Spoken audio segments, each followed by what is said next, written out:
A shredding truck has been spotted outside the Chinese consulate in San Francisco, following a similar incident with the Chinese consulate in New York. The CCP has rolled out a program that gives cash prizes if you report on your neighbors for their religious activities. And the Chinese regime is running a network of 600 talent recruitment stations around the world, which it uses to target top experts in science and technology. We'll be going in depth into this. Welcome back, everyone. First off, some breaking news. After the Epoch Times got exclusive footage of shredding trucks destroying documents at the Chinese consulate in New York, a similar shredding truck has now been photographed outside the Chinese consulate in San Francisco. A local resident, a Mr. Liang, told the Epoch Times that in his 30 years living near the consulate in San Francisco, he had never seen vehicles like this. He first saw the shredder on August 19th, and a U.S. Post Service worker also noted that the incident was unusual. The consulate security guards were at the site and acted quickly to throw several bags into the shredding truck.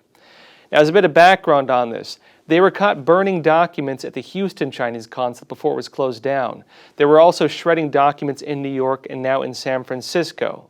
This also comes on the heel of an odd incident in Beijing, where the U.S. consulate there was also seen holding an auction.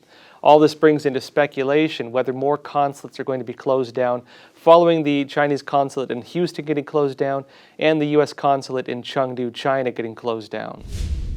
Meanwhile, a new typhoon may be one of the strongest in history in northern China.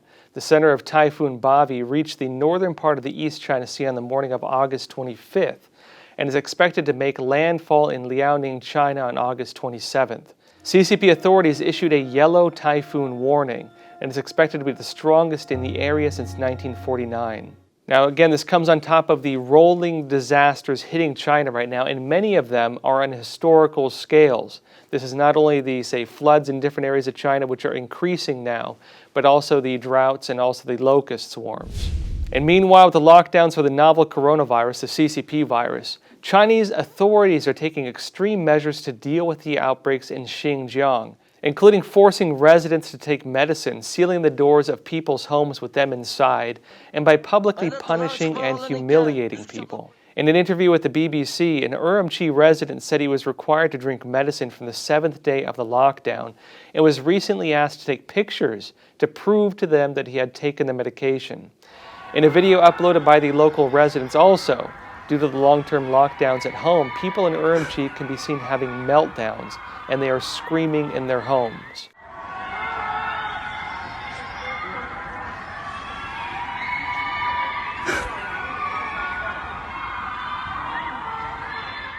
Locals also disclosed on the internet that CCP authorities did door-to-door checks on August 23rd and also forced residents to sign an agreement that they would not publish videos online or on social media revealing the situation there.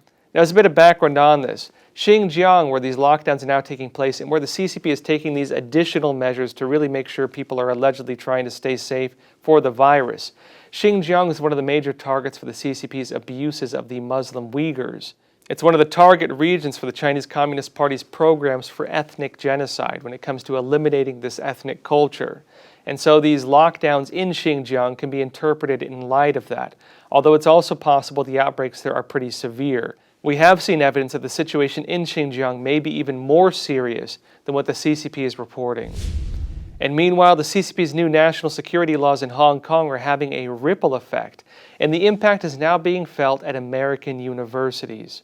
Wall Street Journal reports that some U.S. college campuses, including Harvard and Princeton, will be warning students of potentially, quote, sensitive classes ahead of time.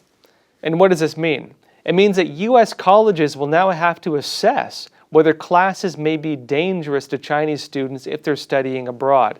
A lot of colleges have a lot of Chinese students visiting, and if the Chinese Communist Party is extending its abusive measures abroad under the national security laws in Hong Kong, which mean that, for example, if you criticize the CCP even on American soil, you could still be punished by the CCP. It means that many of these Chinese students may be in danger if they join class discussions that, say, bring up the abuses of the Chinese Communist Party.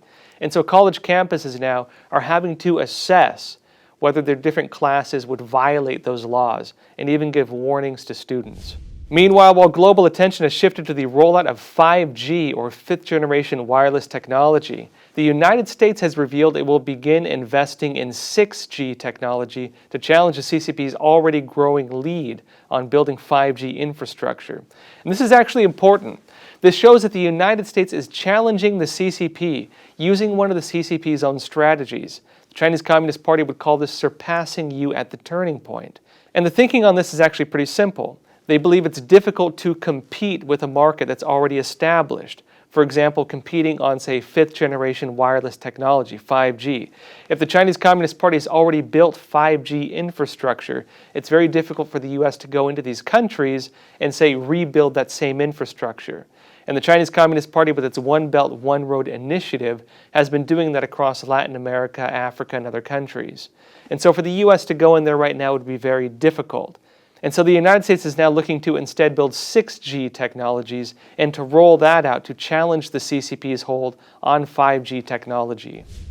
And in some news on the CCP rolling out its new digital currency, which it's trying to use to challenge the hold of the US dollar, rumors were circulating on the Chinese internet that a person in Xinjiang who sold his home was paid only in digital yuan. When he attempted to exchange the digital currency for more conventional banknotes, again hard currency, he was denied by the banks, at least according to these rumors. Chinese state media moved quickly to refute the rumors, but also quoted the Shenzhen branch of the People's Bank of China, which manages this new digital currency, and stated that the bank, quote, only gives large amounts of digital currency and cannot exchange back to paper currency, suggesting again that if you're given this digital currency, you cannot exchange it again for paper currency. But state media also refuted that again and said the digital currency is in its pilot stage and is only being rolled out initially for small retail businesses. It also claimed the currency can still be exchanged for banknotes. As reported previously, the CCP's new digital currency is being rolled out for testing in major Chinese cities and in Hong Kong's Greater Bay Area, which is seen as the Chinese Communist Party tightening its control over Hong Kong and also limiting where the currency can be used. The currency is also not freely exchangeable with other currencies around the world, so it's unclear whether it will impact currencies outside of China. Yet for the CCP, the new digital currency is being viewed as something important. It's a way for them to protect its businesses and officials from U.S. sanctions. And also the ties between the U.S. dollar and the SWIFT payment system are seen as a major weak point for the Chinese Communist Party. Quartz reported that the global SWIFT transfer system is the CCP's, quote, Achilles heel, and the sanction battles against the United States. And meanwhile, with the disasters in China, an incident took place in Sichuan province that stirred debate because of its symbolic significance. Sichuan province, which has been hit by heavy rain and floods, is home to the Lishan giant Buddha, which is the world's largest stone-carved Buddha at around 232 feet tall. It was built during the Tang Dynasty between 713 and 803 AD.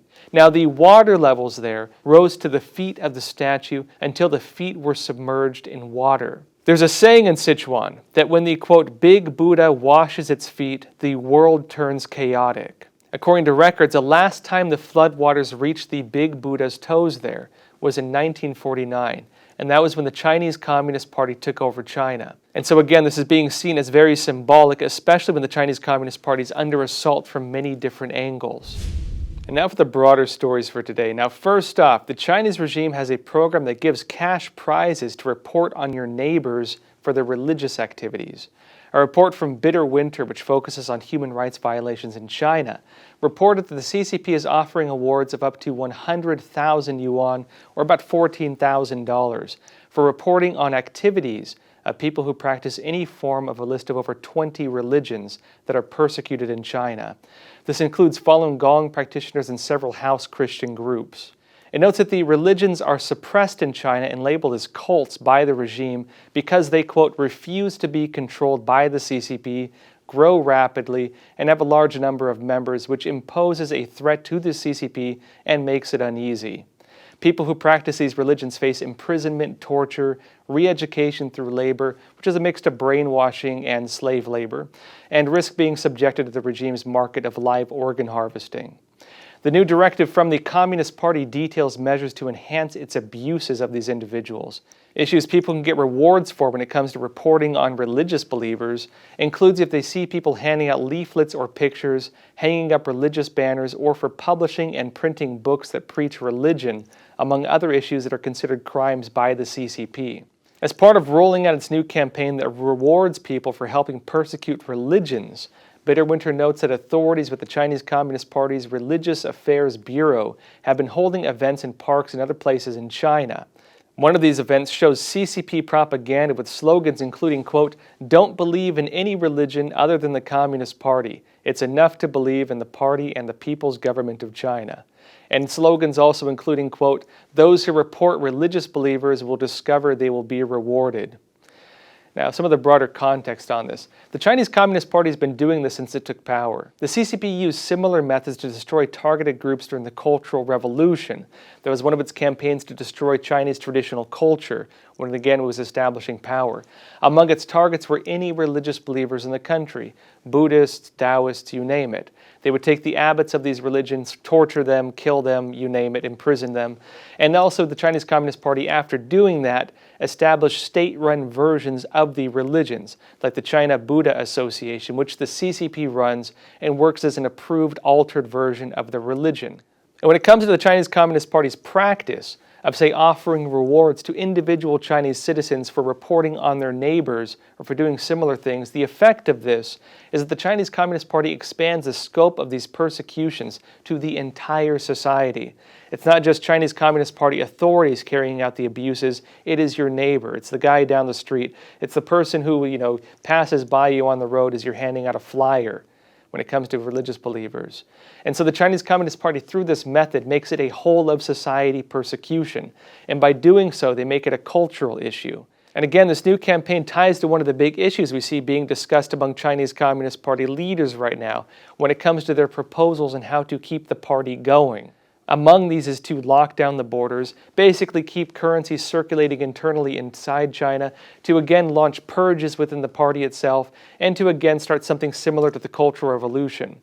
We see all of these things starting to take place. And this is an example of that, again, in the seeding process of starting again.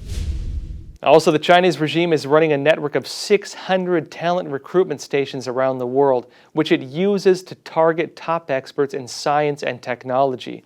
This is according to a new report from ASPI, which is an independent, nonpartisan think tank for Australia's defense community. Among the CCP's programs that use this network of talent recruitment stations is its 1,000 Talents program, which has made headlines in the United States recently for targeting professors and academics, such as, for example, the former head of Harvard's chemistry department, Dr. Charles Lieber, who denies the charges, of course. Now, to grasp the scope of these programs, the report notes that between 2008 and 2016, the 1,000 Talents program had recruited close to 60,000 overseas professionals. It also notes that the program is not transparent, that it's, quote, widely associated with misconduct, intellectual property theft, or espionage, and that it also goes hand in hand with the CCP's military developments and also its human rights abuses. 60,000 professionals have been compromised by this system, again. And now when it comes to these 600 talent recruitment stations, they're an important part of this system. The report notes the CCP uses these stations to recruit and to gather information on scientists. And it also notes that they operate as part of the CCP's United Front. It also overlaps with its efforts on political influence. The report states these stations are operated by people and organizations who are paid to recruit overseas scientists. A lot of the recruitment being done through these stations may at first seem benevolent. Again, while they're run by the Chinese Communist Party's front organizations, they may do things, for example, like promoting scientific collaboration and exchange with China, and also organizing trips to China for scientists. A lot of people get duped by these things. At the same time, they monitor targeted scientists, sometimes receive instructions from the Chinese Communist Party to target individual people who are working on specific technologies that the regime wants for itself. And its agents, in Australia at least, are paid $30,000 in Australian dollars annually, and also with bonuses for each individual they recruit. A map of these stations that have been identified by the Australian think tank shows they're heavily concentrated in the United States, in Australia, and in Europe. Now, some key points on this. We mentioned before front organizations. What are front organizations? The Chinese Communist Party has entire programs dedicated to creating front organizations. One of the main departments for this we mention frequently, the United Front Work Department. This is a way of the Chinese Communist Party to expand its borders, to expand its influence into foreign countries. Front operations like this are not limited to the Chinese Communist Party either. They're a cornerstone when it comes to methods used by communist regimes for methods like this. Friendship associations, for example. These different organizations they start up. They can be think tanks. They can be nonprofits. They can be news outlets sometimes. The Chinese Communist Party will establish these as bodies to infiltrate key sectors of a foreign society. Now, among the branches of the Chinese Communist Party's United Front Work Department is one called the Overseas Chinese Affairs Office. Now, we saw in this report, it notes that some of these individuals are being monitored by the Chinese Communist Party and targeted directly by the Chinese Communist Party. Some of these different scientists and professors may not know this is happening. When it comes to the Overseas Chinese Affairs Office, this is one of their main tasks. They keep databases on Chinese individuals living abroad. And it's not just Chinese expats or nationals. They include in their database even second and third generation Chinese. Also, this ties into something else. When the Chinese Communist Party steals intellectual property from abroad, there are many ways they do it. We've mentioned some of the different programs they use for this. We've also mentioned some of the ways that it carries out these operations, like hackers, like spies, and so on. Now, one of the bodies they use for this, one of the organizations they use for this, is called the Technology Transfer Centers. They're also called the National Demonstration Centers. The Chinese Communist Party runs about 200 of these that are set up for emulation by other organizations in China. These transfer centers serve an important role. Now, what happens when the Chinese Communist Party steals technology? Well, they have to back engineer it. They have to go into the technology and try to develop it domestically. And when it comes to these transfer centers, they'll run them oftentimes out of things like Chinese universities. And when the Chinese Communist Party looks to target individuals abroad, a lot of times it's through things like, say, cooperation programs with official Chinese universities. These things all intertwine with each other. There's a lot of overlap between these different operations. When the Chinese Communist Party is trying to recruit foreign spies or individuals, say, to work on collaborative research projects, as they might frame it at first, this is one of the ways they rope them in to committing crimes or committing espionage on behalf of the Chinese regime. Meanwhile, Epic Games, one of the major video game companies, recently filed an antitrust lawsuit against Apple. This is after Apple pulled the popular video game Fortnite from its App Store for adding payment features in the game that goes around the payment systems run by Apple. Now, Epic Games has been under fire recently amid bans on Chinese apps, including TikTok and WeChat. And some important context on this, China's Tencent, one of the biggest technology companies in China, had bought up over 48% of Epic Games' capital shares for $330 million going back to 2012.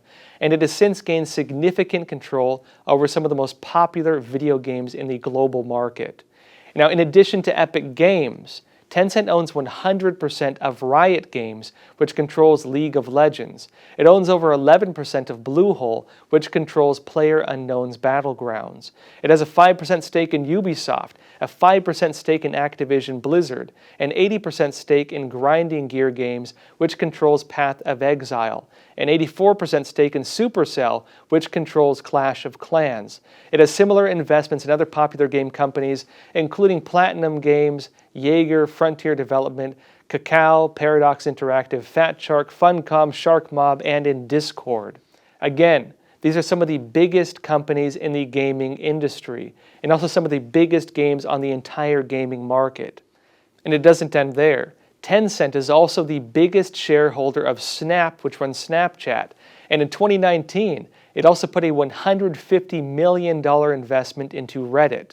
And this is important now because of this. As the United States has begun to target Chinese apps and companies under concerns that the Chinese regime may have influence over them, using them for propaganda, for espionage, and so on. Again, amid allegations that the Chinese regime may be able to access user data collected by these programs. China's growing control over the global gaming industry, and also its involvement in other social media platforms other than TikTok and WeChat, could also soon come under the spotlight. And also, while Apple is under fire from Tencent for removing Fortnite from its App Store. Apple has also been cooperating with Chinese authorities to remove apps from its App Store in China. In August, Apple pulled down more than 47,000 apps from the Chinese App Store. Going back to 2016, it was forced by Chinese authorities to remove its iBookstore and iTunes Movies app from China. Now, the same reasoning that was used to shut down WeChat and TikTok, these two big Chinese social media companies, could be applied to a huge number of other apps. Tencent could soon come into focus for this. Tencent, again, one of the biggest technology companies in China, and one that has really bought up a lot of influence in overseas entertainment. They again control some stakes in some of the biggest gaming companies in the world, not just the United States. Also, the Chinese Communist Party has double standards when it comes to US apps and social media. The CCP bans Facebook, bans Twitter, bans YouTube, bans many different social media platforms, and also forces companies like Apple to frequently remove thousands and thousands of apps from its stores in China. If the United States targets even one of the Chinese companies operating in the US, it becomes an international scandal. The Chinese Communist Party again has double standards when it comes to this. And one of the main points the United States is making to China is this: if you want to have free access to our markets, you need to grant us free access to your markets. This is again reciprocal trade. This is something the Trump administration is holding them accountable for. In other news, Russia's TASS news agency is reporting that the CCP's Ministry of Commerce is getting ready to launch new economic liberalization measures in some areas of the island of Hainan, which will allegedly give it more of an open economy. Now, it says that among the moves being considered is to cancel some regulations on the export and import of technologies, and also cancel requirements when it comes to registrations for franchising. The CCP will also be opening up the island to foreign institutions that are looking to hold economic and technological exhibitions in addition to other proposals. Now, this is important to note, and it actually hasn't been noted widely. When the Chinese Communist Party was preparing moves to begin its crackdowns on Hong Kong about a year before things really unfolded, it took steps to set up Hainan, this island, to play the same financial role for the CCP that Hong Kong once played.